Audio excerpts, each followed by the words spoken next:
चलिए आज निकलते हैं एक बहुत ही दिलचस्प सफर पर, प्राचीन भारत के इतिहास की गहराइयों में, जहां हम उन महान सभ्यताओं और साम्राज्यों को जानेंगे जिन्होंने दुनिया पर अपनी एक अमिट छाप छोड़ी।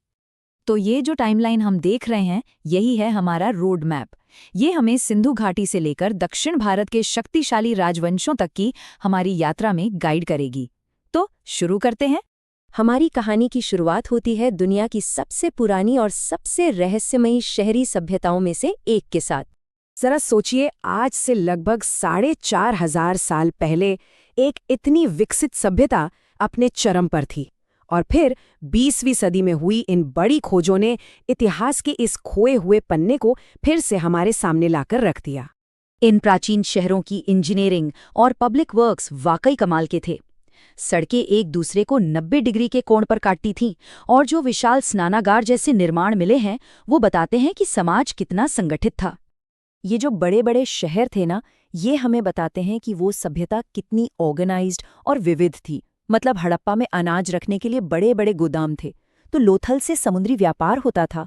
ये एक बहुत ही कॉम्प्लेक्स और अच्छे से चलने वाला समाज था। अच्छा, तो सिंधु घाटी के शहरों के पतन के बाद भारत में एक बहुत बड़े सांस्कृतिक बदलाव की शुरुआत हुई। एक ऐसा दौर जिसने नए विचारों और ग्रंथों को जन्म दिया। ये वो दौर था करीब 1550 से 600 ईसा पूर्व का, जिसे हम वैदिक युग के नाम से जानते हैं, क्योंकि इसी समय वेदों की रचना हुई। और देखिए, ये सिर्फ ग्रंथ नहीं थे, ये तो एक पूरी जीवन शैली की नींव थी। और यहीं पर समाज में एक बहुत बड़ा एक फंडामेंटल चेंज आया। जहां पहले के वैदिक समाज में कर्म को प्राथमिकता दी जाती थी, वहीं बाद में जन्म पर आधारित व्यवस्था ने जगह ले ली, और इसके परिणाम बहुत दूर तक गए। और जानते हैं, इसी बौद्धिक उथल-पुथल के दौर में दो नए और बहुत प्रभावशाली दर्शन भी सामने आए, बौद्ध धर्म और जैन धर्म। इन्होंने उस समय के तौर तरीकों को चुनौती दी और आत्मज्ञान के नए रास्ते दिखाए। चलिए अब कहानी को आगे बढ़ाते हैं भारत के राजनीतिक एकीकरण की तरफ, जिसने देश के पहले अखिल भारतीय साम्राज्य की नींव रखी। मौर्य साम्राज्य के बनने से पहले भारत का नक्शा कुछ ऐसा था। 16 बड़े बड़े राज्यों में बटा हुआ, जिन्हें महाजनपद कहते थे, और इन्हीं में से एक मगध बाकी सब पर हावी होकर एक बड़े साम्राज्य के रूप में उभरा। इस साम्राज्य की नींव रखी इसके दो जबरदस्त शासकों ने। पहले चंद्रगुप्त मौर्य और फिर उनके बेटे बिंदुसार ने इसे और फैलाया, जिससे एक बहुत विशाल और शक्तिशाली राज्य की स्थापना हुई। और फिर इस साम्राज्य के सबसे मशहूर शासक आते हैं अशोक महान।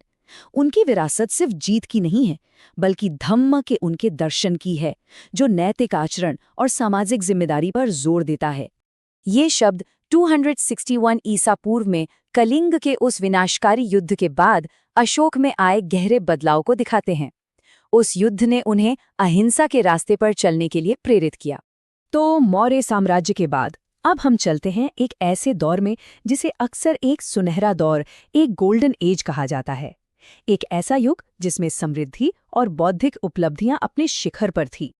गुप्त वंश में एक से बढ़कर एक सम्राट हुए, जैसे चंद्रगुप्त प्रथम, जिन्होंने महाराजाधिराज यानी राजाओं के राजा की उपाधि ली, या फिर समुद्रगुप्त, जिन्हें उनकी सैन्य जीतों की वजह से भारत का नेपोलियन भी कहा जाता है।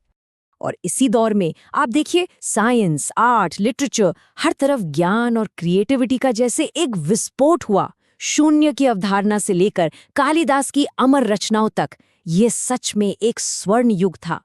अच्छा, अब तक हम ज्यादातर उत्तर भारत की बात कर रहे थे। चलिए अब रुख करते हैं दक्षिण की ओर, जहां उतने ही जीवंत और शक्तिशाली राज्यों का उदय हुआ। संगम काल में दक्षिण भारत में 3 बड़े राजवंशों का दबदबा था, चेर, चोल और पांड्य। हर राजवंश का अपना एक अलग प्रतीक था जो उनकी शक्ति को दिखाता था। दक्षिण के राजवंशों की कला और वास्तुकला तो मतलब कमाल की थी। चोलों की कांस्य की मूर्तियां जैसे कि नटराज और पल्लवों की मंदिर वास्तुकला आज भी लोगों को हैरान कर देती है। और चोल सिर्फ कला में ही माहिर नहीं थे, उनका एडमिनिस्ट्रेशन भी बहुत एडवांस था। उनकी स्थानीय स्वशासन की व्यवस्था, जो गांव को अपने फैसले खुद लेने का अधिकार देती थी, वो अपने समय से कहीं आगे की सोच थी। तो जैसा कि हमने सफर में देखा, प्राचीन भारत की विरासत कितनी विशाल और विविध है। सुनियोजित शहरों से लेकर दार्शनिक विचारों, राजनीतिक एकीकरण और सांस्कृतिक उपलब्धियों तक। ये सब हमें एक बहुत ही अहम सवाल पर लाकर छोड़ता है। इन महान सभ्यताओं की कौन सी विरासत है, चाहे वो शून्य की अवधारणा हो या शासन के विचार, जो आज भी हमारी आधुनिक दुनिया को आकार दे रही हैं।